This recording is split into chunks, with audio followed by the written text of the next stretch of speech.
Welcome to a new podcast. And I'm sitting here with a world champion from last year, Jürgen Stickelbrock. Welcome. Welcome, Weber. World champion sounds really good to me. I remember that moment very well. Switzerland. Yes. I'd never seen one so happy. Of course, everyone is happy, but you were really happy. Oh, I'm very emotional in situations like this, and was yelling like a crybaby. Of course, yeah. But it was so great, and the greatest thing was that nearly the whole club, the near Highland club of Nettetal was beside me, and it was really great to be there. But you were, I remember also, you were happy 2018, you were 6. You were so happy with that. Yes, was after shoulder surgery. I phoned some months before to who was the former Kevin Rogers, and I told him, unluckily, it would not be possible for me to compete there. I do my best, and I was training together with one member of my club, with Vasily Panagiotis. He's also a good thrower, and he's left-handed. And I say, okay, if I don't compete with my right hand, I try to throw with my left hand. And I was training with my left hand. And step by step, the performance increases a little bit more. Later on, also my right hand was able to do the main things, so the short part and the other things. And so was competing there in Inverness, throwing some things with my left, some with my right hand.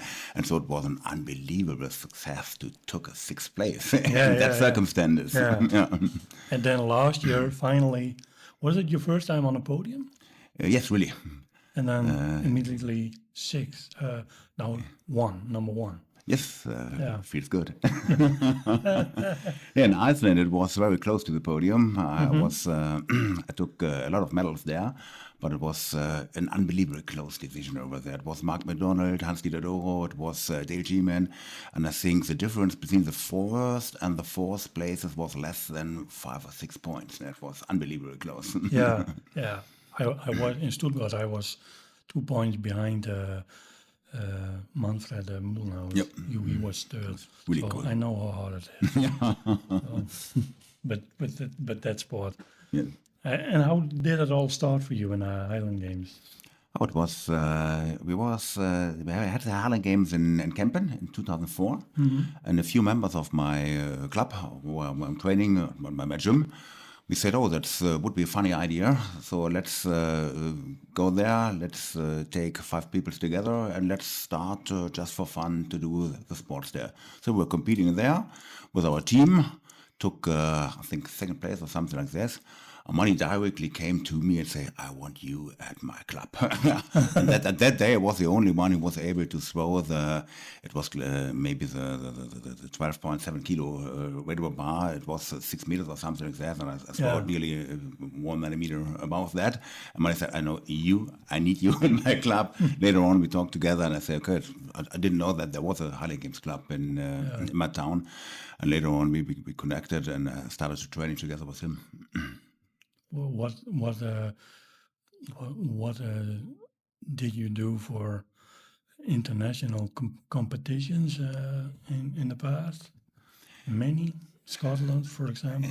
Not so many, because the main time was so I did not so many competitions in overall, because after 2 years competing at some games in Germany, some games in the Netherlands, a lot of games in the Netherlands. I was competing together with Walt Zeistar, Hans Laukemar, Eddie Cadeau, and all that crazy people. Eddie Cadeau was throwing, I know it exactly like yesterday. I was on one of my first competitions in the Netherlands, and I was there. Eddie Cadeau, he was an Olympic shot putter, I hope so. And he took the light stone and take something like 18 meters or something. I said, that's totally crazy. I said, what's going on here? I was so impressed. And Wout was still able to throw the 56 lips weight over bar for more than 5.5 meters. Totally crazy. But it was really great to meet all the people there, to compete there. And during the year, we had that problem that we tried to get some structure in the Highland Games scene in Germany, and wanted to have an organization on all the things, and I need somebody who restructured structured, all that shattered things that were done before. And I was the one. And so I decided for me, okay, it's much more important to do my job to the organization and less competing over there. So I just competing once or twice a year. Maybe Ludwigsburg Ostbay with my Uli and Pedro. I love that friendship games in autumn over there. And if it is not too far to travel, we decided together, Claudia and me, we decided to compete at the World Masters. What was your first World Masters? The first World Masters was 2006 in Inverness. Ah, so. But it was more drinking than throwing. I traveled there together with Manfred Mühlenhaus. And it was a worst trip. But we had a lot of fun there over there. No? I know there were 20 people over there. We took, I think, 9th or 11th. The first day we were placed on 6 and 8 or something like that. And then we were so happy to be on the games over there. We had a big party since nearly 3 o'clock in the morning. And the second day, we don't talk about our performance over there. Hey, and did you do by then a lot of gym training or just throw? Yeah, so I started. I'm coming from powerlifting, bodybuilding, and all that that stuff, and so it was not necessary for me to do some special gym training for the Highland Games because the strength was there, but the technique was zero. Yeah. And the big problem is sometimes it's much more problematic to train somebody who has still the strength and he has not the technique, because if you have the strength and not the techniques, you are in danger to rip something off.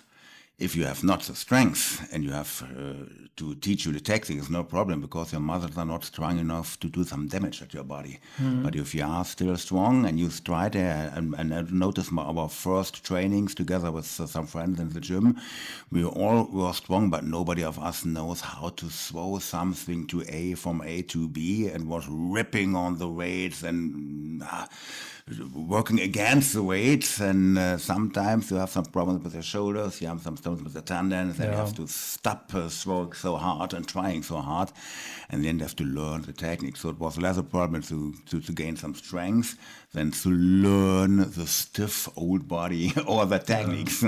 You're now over 60, so I started with 45. I think it's harder now to keep in good shape. Yes, to keep in shape. Life is like walking downstairs, escalator upstairs. The day after. Yeah, in your youth, you are much more quicker than the downstairs escalator, and you step, and increase your power, you increase your vitality, you increase hopefully your intelligence too. And later on, the escalator is going faster than you, and it goes downstairs. You may train how much you want, you may do whatever you want, you may train how much you want, you might eat how much you want. Life is going downstairs step by step, but it's going downstairs much slower than if you do nothing against it. And what about your, I ask this always, what about your favorite event? That's a good question. My most favorite event, I like the weight for distance because it's such a high technique, smooth thing. I remember because I have a really good show in the weight for distance. It feels really, really, really good. No? So, otherwise, the weight of a bar, I think everybody hates the weight of a bar because you know that you had the hate, you know that. Let's shake hands. I think everybody, I know nobody who really needs this. Especially the fact that the weight of a bar was always my best event in my youth, because you have to be strong for it. And I'm always struggling with the hammers. Because by being really muscular, having big arms are not an advantage if throwing hammers. You have to throw it over what you had. But hopefully I have one of the best hammer throwers in Germany in my club, and he's teaching me and he is torturing me to increase my performance there. I know which event you don't like. think it's the chief. Oh, it's a chief. Yeah, it's not a thing of. We don't talk about it. Yes, no, it's not a thing of don't like it, because it's a very interesting discipline. I'm very happy that we have some competitions now in Germany with also the shiefters.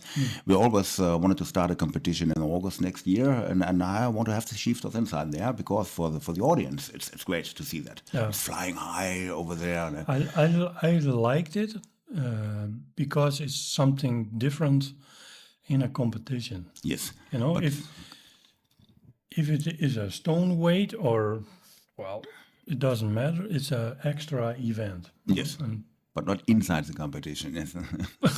Oh, well, yeah. Well, the big problem is that it's the same when I'm starting with weight over bar, when I'm starting with the weight for distance or something. If there's nobody in your area who really knows how to do it, you need someone to teach it. Yeah. I'm really sure when we travel to the US, when we have our first competition with the shiefters inside, I'm really sure that will totally blast us away, or the other people there.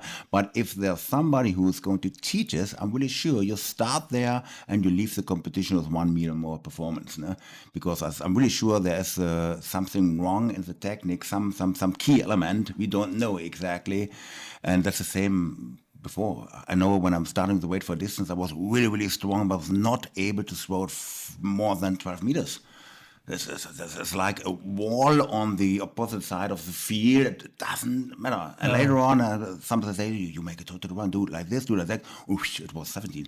You know, from one day to the other. And I'm really sure then it's also more fun to do if you know how to do it. Yes, there's something, any trick in the shiefters, since now we didn't know it, no, but I'm pretty sure we're able to learn. Are you ready to defend your title, or are you hoping for a top 3 place?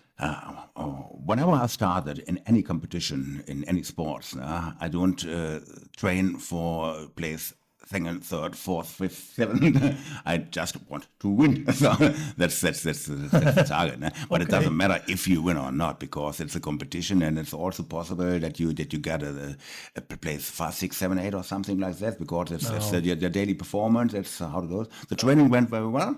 My performance is nearly the same like last year's.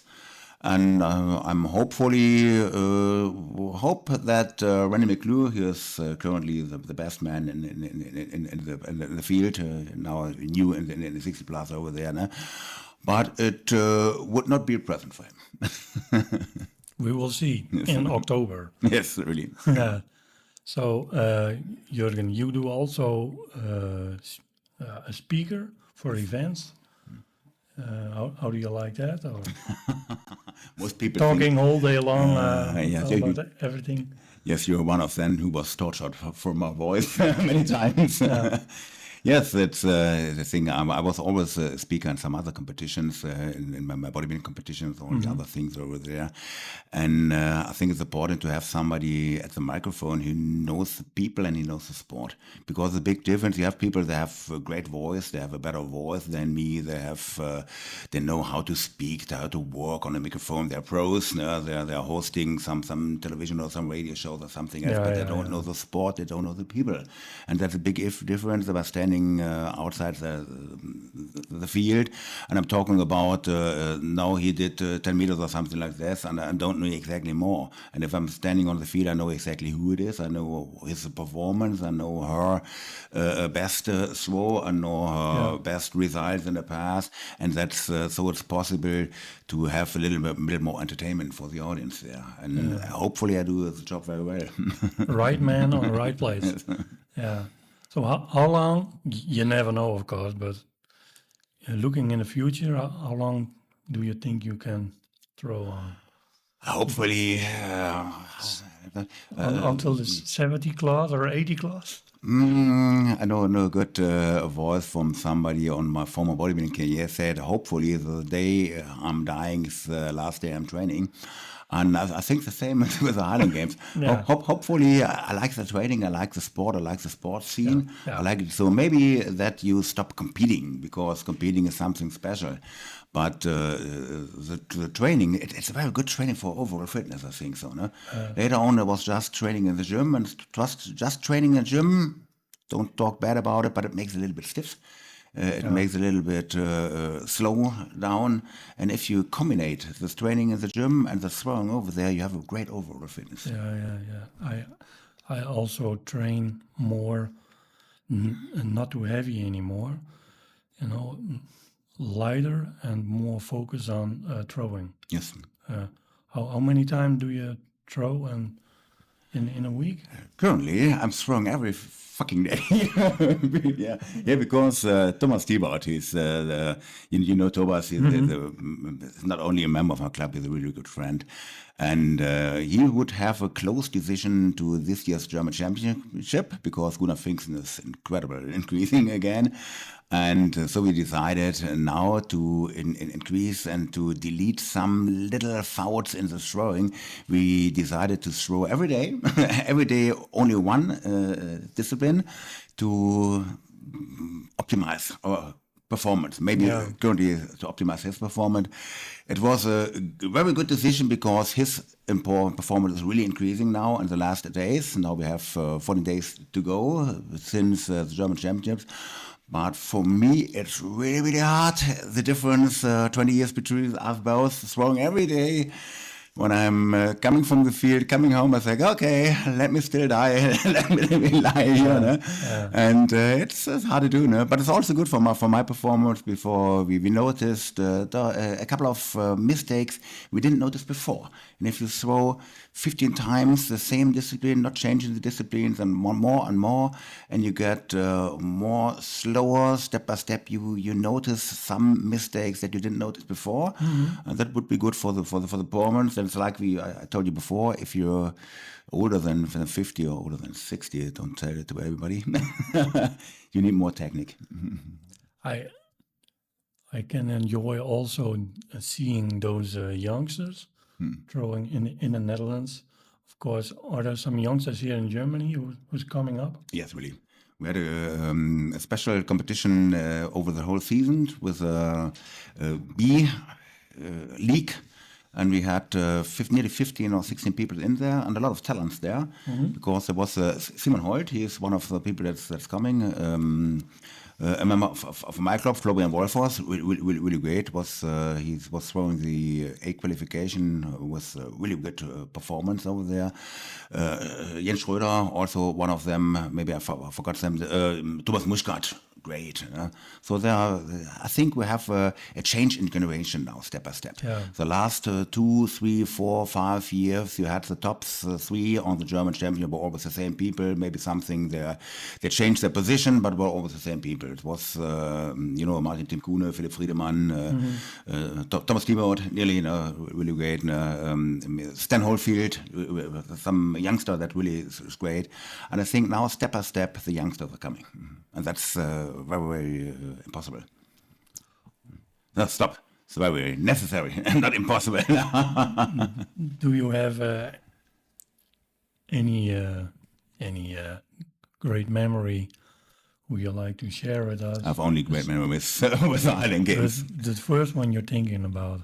The really first one to think about was my first competition in Dresden.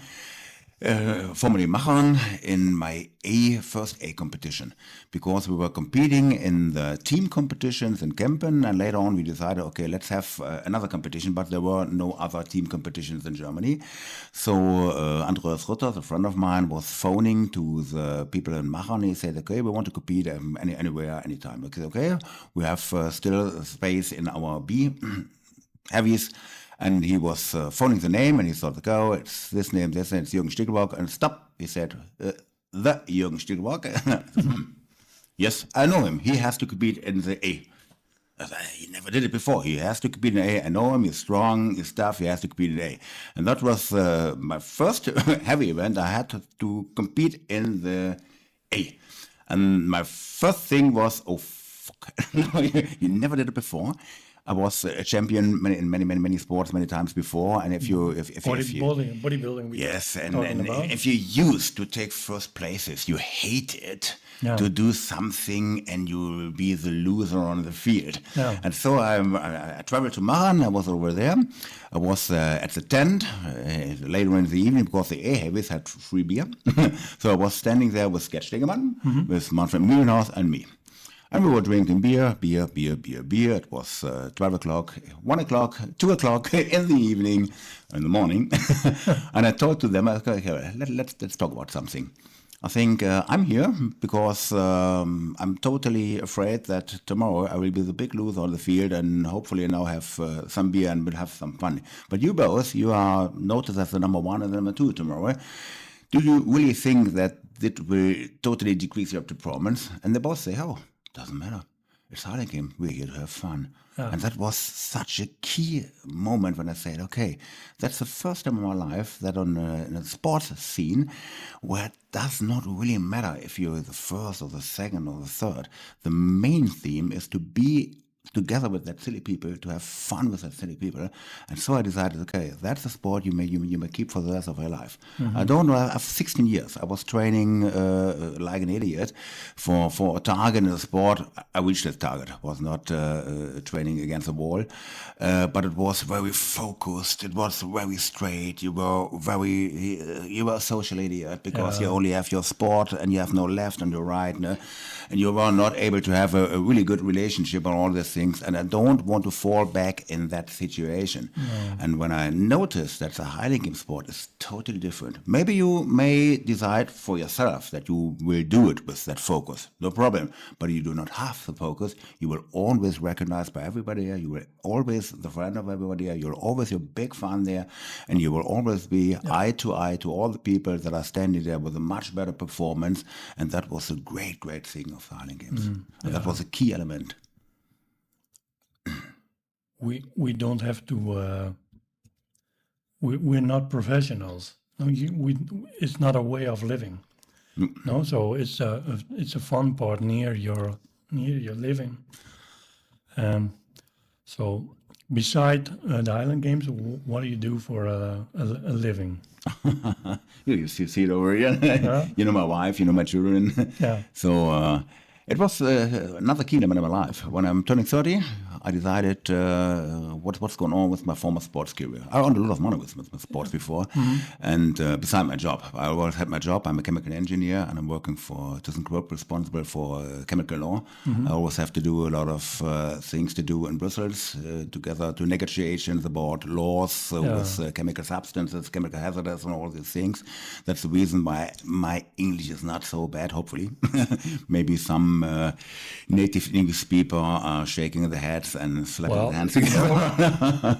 I always appreciate you speak English, and normally you can hear always where someone is coming from. What fishing for compliments? If a Frenchman or a German or someone from Scandinavia speaking English, you can always hear where it's coming from. I know that. It's the same for me, but. Yes. When I'm working in Brussels, we have people from the European Steel Connection, and we have people from Italy, from France, from somewhere, and everybody has a different. But it's funny to hear when they speak English. The same words, but totally different. And I know that most problematic are the French people because they are so low noise. I think the French people are communication via telepathic. I can't hear them, and it's very funny to hear the Italian people, but I think they also think it's very funny to hear us. on school, I remember they want to learn you speak English like an Englishman. No, you can't do that. Why should you? No chance. No chance in hell. No. Yes. No. But it doesn't totally matter. I worked for a couple of weeks in the US, in Alabama, for the steel plant there. And first, before I traveled to there, I had a special teacher in technical English. And when we stopped teaching there, some guests from Alabama were there, and they say, I have good news for you. The first news, your English is much more better than before. The second teach, even I, and he was a Scotsman, even I am not able to understand the American people. I think, okay, welcome to the club. That's something very special. Eh? Okay, no, I have my job, I have the sport. But sorry, I decided to change my life, to say, okay, I had a great sport career, but now it's time to change your life. If you do it not now, you will do it never. And so I met my wife a few months ago, a few months before, not a few months ago, a few months before. I'm turning 30. And I decided to change my life. I said, okay, now it's time for family. You had your sports career, it's time for family. I always had my job in the past, totally. And so I have two great children. The one is 30, one is 29. They are very good, enjoyed. They find the place in life. Yes, this is a place in life. Because you need your place in life, you have to be a good basement. Yeah. That's everywhere. If I talk to a lot of very popular people in the sports scene in my youth, and I know a lot of people, and some years later, you heard some rumors that a tennis star or football star, that he shattered dreams and shattered life, and everything went wrong in his life because they don't find the point to change your life. One of the big German sports stars said in his past, if you are enjoying, if you live your sport, then the sport is the thing you love more than your life in your competition days. And then you have to find something in your life that you love more or nearly the same. If you don't find it, your life will end when your sports careers end. And if you look in the newspapers, look at some TVs or something, you see so many people that only had a life since they had their sports career, and after that it nearly ends. And so it was always a decision to say sport is one big part of my life, was always a big part of my life, but the first time is a family, like for everybody of course. else. So it's not a social part. And the second time is your job, because if you have no money, you have no time, you have no things to do your sport, and then there's a lot of space, friendship and all these things, and then there's sport. But your wife is always mostly with you. Yes, that's otherwise it would not be possible to be nearly every weekend together. She's throwing also. That's give you a good help to be together. She's something strong better than me. Huh? Yeah. she's really good in what she's doing. Yes. Yeah. She was the first one of us. Well, she earned medals on the World Championships many years before I earned my first one. Good reason to go on. Yes. That was a good reason. So Jürgen, I would like to thank you for your story, how it all starts, your training and your good memories.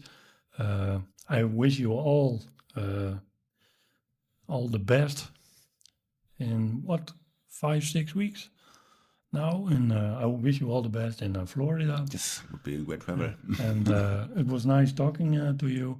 Nice to know some more what the whole sport is doing for you.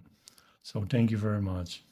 Well, it was an honor for me, and I have to thank to the best club on the world, because my club in Nettetal, without all these really great people, it wouldn't be possible to reach that performance. All of them together are more family than a club, and I'm very proud of them.